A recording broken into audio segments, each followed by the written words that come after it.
What's up, just Future JP in the house, because it's the last part of Esteem, part 4. And you have to create that.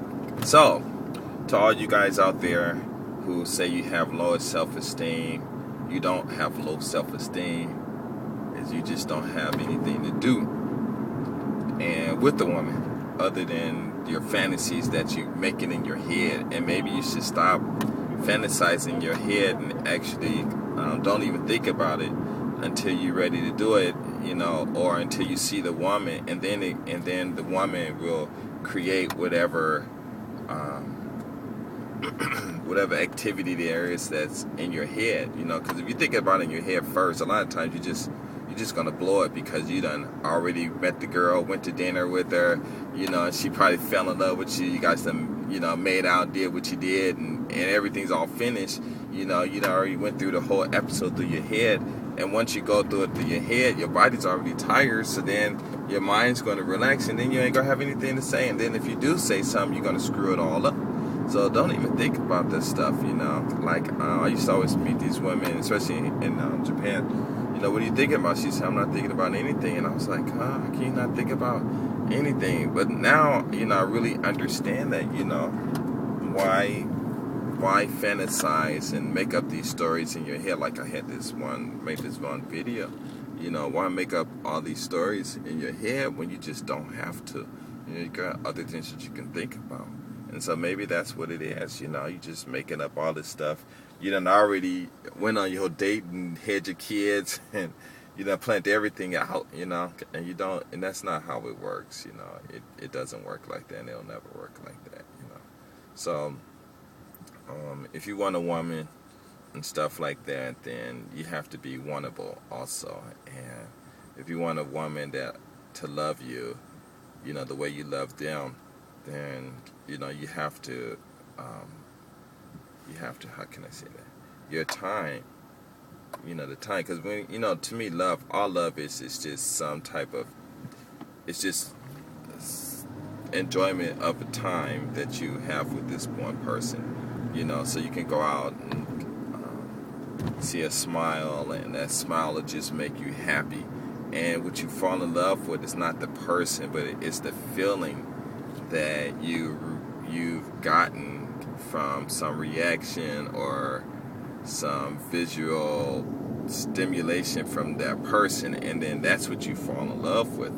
And until you remember that, you're gonna look for love, and you'll find it, but you don't know what it is. Well, I was in love with you. Why'd you fall in love with me? I don't know. I just love you. And it's not the whole thing. It's not that you love the person and stuff like that. It's just love the time that you're with them. And it's not even, and it's the time, but it's the things that they do, something that they did. Because I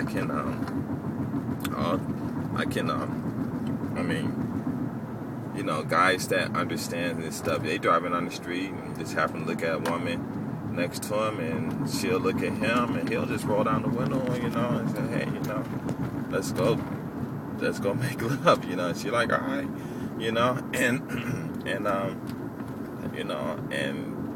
why, some people might say whatever. It's just that maybe she just loved that feeling that was created in her. My thinking is all screwed up. Just trying to think in Japanese too.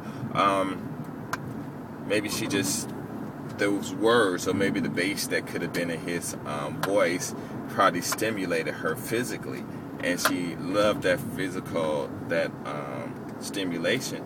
So automatically she's going to say yes. Now, whether he's great in bed or not, that's a whole different story. Because some women, they're like, well, why did you, please.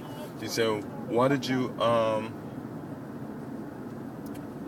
if the police is coming, you're gonna say, why did I go out and sleep with this guy? And they'll totally forget about the emotions and stuff. All he did was just ask me, can I go sleep with him? And I did, and I don't know why, but you forget it was just the way he said it, and that reaction, that emotion that was created, and it happens to guys too, So basically that's just it, you guys owe me some money for giving this information out free like a fool. But that's it, you know. It's just that stimulation that you created in a person, and that's what they love, you know. And if you can create that stimulation within them, then, you know, bam, whatever's going to happen is going to happen, you know. And a lot of times these women, they'll initiate it. You don't even have to initiate a lot of this stuff too, you know.